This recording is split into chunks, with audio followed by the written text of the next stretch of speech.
Good afternoon, folks. Chief Meteorologist Nick Lilia here with a look at your tropical update on May 28th of 2019, brought to you by the good folks at Pine Belt Gutters.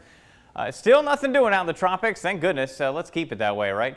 Still nothing doing out in the tropics. We're feeling pretty good about that. I will say the forecast showing from Colorado State again 13, 5, and 2. The NOAA forecast, which came out just the other day, it was late last week. 9 to 15, 4 to 8, and 2 to 4. Your average is about 12, 6, and 3. So if you're just catching up or just checking in, generally we're looking at about an average season out in the Atlantic. However, like we always say, none of these numbers truly mean anything, because even if we only get one storm and that one storm rolls right through South Mississippi, you're going to have to be prepared anyway. So we always say, well, just prepare like you would always. These are just for, I guess, for fun, you know, just so you kind of, just to know. But in general, looking at kind of an average season out there. And generally this time of the year, we do tend to look a little closer to home into the Gulf of Mexico and to just off the coast of Florida.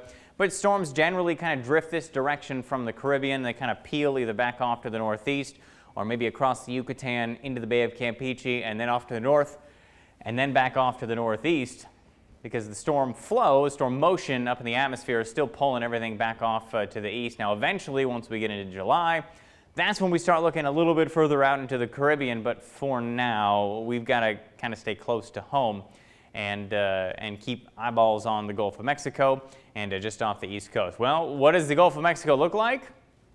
Not bad. In fact, big ridge of high pressure in control means really there's nothing doing, even off the east coast. Really nothing doing. What we do have our eyes on down here is what's happening down just off to the south of Cuba here. So we've got Miami, Cuba here, and it's just off to the south of that. This is the northeastern quadrant of the Central American Gyre, and that tends to be where we watch for the development of tropical systems. Now, the good news is most model data that's out there shows nothing happening with this. In fact, it actually shows it peeling across the Yucatan and across the country of Mexico, and gets torn apart as it moves toward the Pacific.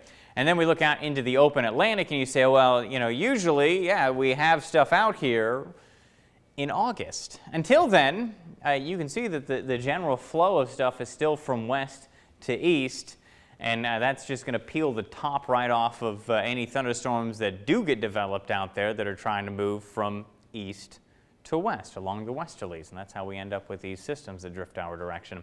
All right, what do the models say? Well, let's look up at 500 millibars. Here's your ridge of high pressure. It's out into the Gulf of Mexico, doing a great job at keeping things squelched for now.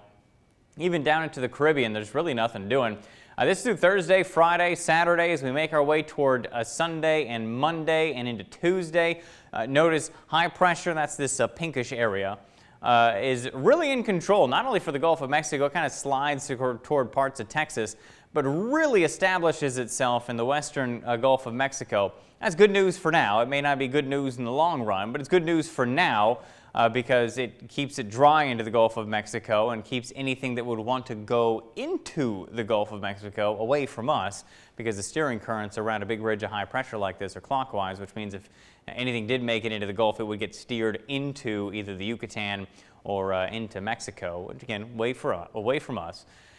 Is there anything that's going to develop out there? Well, for that, we got to look at our 700 millibar 850 vorticity map. Now, like I always say, anywhere you see the grays and the browns, that's dry air in the mid-levels of the atmosphere. It's tough to get showers and thunderstorms associated with the tropical system to develop in areas that are gray and brown and dry in the mid-levels. So we use this as kind of you can cancel it out. We don't have to worry about anything that's underneath any of this stuff, which is why we put it on the top layer of our map. Anytime you get into the blues and the yellows, and eventually you'll see this, the oranges, that's where you've got low-level rotation, and that's usually associated with a little area of low pressure. All right, so here we go through Thursday into Friday and Saturday. We play the same game again.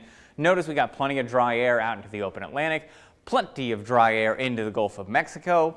There's your Central American Gyre down here, not really moving, not doing much. So yes, we do have showers and thunderstorms around it, but the main area of circulation is very broad down there. And the main area of circulation doesn't really do much until, well, we get into next week, and then it rolls itself into Mexico again, good news for us, keeping things nice and quiet out in the tropics. So there's a look at your tropical update for May 28th of 2019, brought to you by Pine Belt Gutters. A good news all around in that there's not much to talk about out there into the tropics, and thankfully, no real news to report on anything developing.